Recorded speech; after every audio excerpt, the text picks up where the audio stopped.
Conversation പഠിക്കാം. At a party, പാർട്ടിയിലാണ്. നമ്മുടെ രാജു ചോദിക്കുകയാണ്, how was the party last night? ഇന്നലത്തെ പാർട്ടി എങ്ങനെയുണ്ടായിരുന്നു? How was the party last night?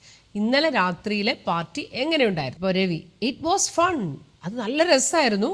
When I arrived, ഞാൻ എത്തിയപ്പോൾ, എവ്രി വൺ വാസ് ഡാൻസിങ്.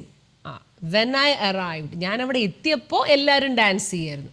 അപ്പോൾ അവിടെ വാസ് ഡാൻസിങ് എന്ന് മതി. ഞാൻ എത്തിയ അതേ സമയത്ത് അവിടെ നടക്കുന്ന കാര്യമായതുകൊണ്ട് നമ്മളവിടെ വേറെ ഒന്നും ഉപയോഗിക്കേണ്ട, സെയിം ഒരു പാസ്റ്റ് കണ്ടിന്യൂസ് ടെൻസിൽ പറഞ്ഞാൽ മതി. So when I arrived everyone was dancing. അപ്പോൾ രാജു ചോദിക്കുകയാണേ, did you know many people there? നിനക്ക് അവിടെ ഒരുപാട് പേരെ അറിയായിരുന്നോ? ഡിഡ് യു നോ, അറിയാമായിരുന്നോ? Did you know many people there? അപ്പോൾ Ravi, yes I had met some of them before.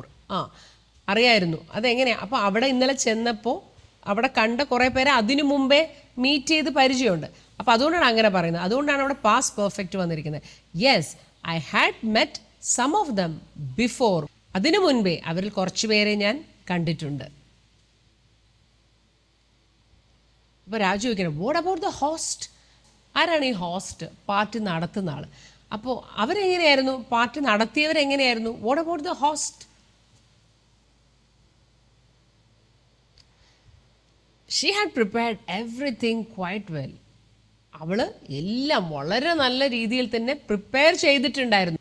Party നടന്നു കഴിഞ്ഞല്ലോ ഇന്നലെ, അപ്പോൾ അത് പാസ്റ്റ് ടെൻസ് ആണ്. അപ്പോൾ അതിനു മുൻപേ എല്ലാം നല്ല രീതിയിൽ പ്രിപ്പയർ ചെയ്തു എന്ന് പറയാനാണ് she had prepared everything well, അല്ലെങ്കിൽ she had prepared really well എന്ന് പറയുന്നത്. അവിടെ ഹാഡ് പ്രിപ്പയർഡ് വന്നത് അവിടെ പാസ്റ്റ് പെർഫെക്റ്റ് നമ്മൾ ഉപയോഗിച്ചത് കൊണ്ടാണ്. എന്തുകൊണ്ടാണ് പാസ്റ്റ് പെർഫെക്റ്റ് ഉപയോഗിച്ചത്?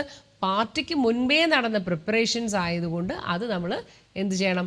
പാർട്ടി തന്നെ പാസ്റ്റ് ടെൻസ് ആണ്, കഴിഞ്ഞു പോയി. അപ്പോൾ കഴിഞ്ഞു പോയതിന് മുമ്പേ കഴിഞ്ഞു പോയ കാര്യമാണ്. അതുകൊണ്ടാണ് നമ്മളെപ്പോഴും പറയുന്നത് പാസ്റ്റ് പെർഫെക്റ്റ് എന്ന് പറഞ്ഞാൽ പാസ്റ്റിൻ്റെ പാസ്റ്റാണ്, പാസ്റ്റിൻ്റെ അച്ഛനാണ്, അച്ഛൻ്റെ അച്ഛനാണ് എന്നൊക്കെ പറയുന്ന പോലെയാണ് പാസ്റ്റ് പെർഫെക്റ്റ്. അപ്പോൾ ഈ കോൺവെർസേഷൻ നന്നായിട്ട് പറഞ്ഞ് പ്രാക്ടീസ് ചെയ്യണം.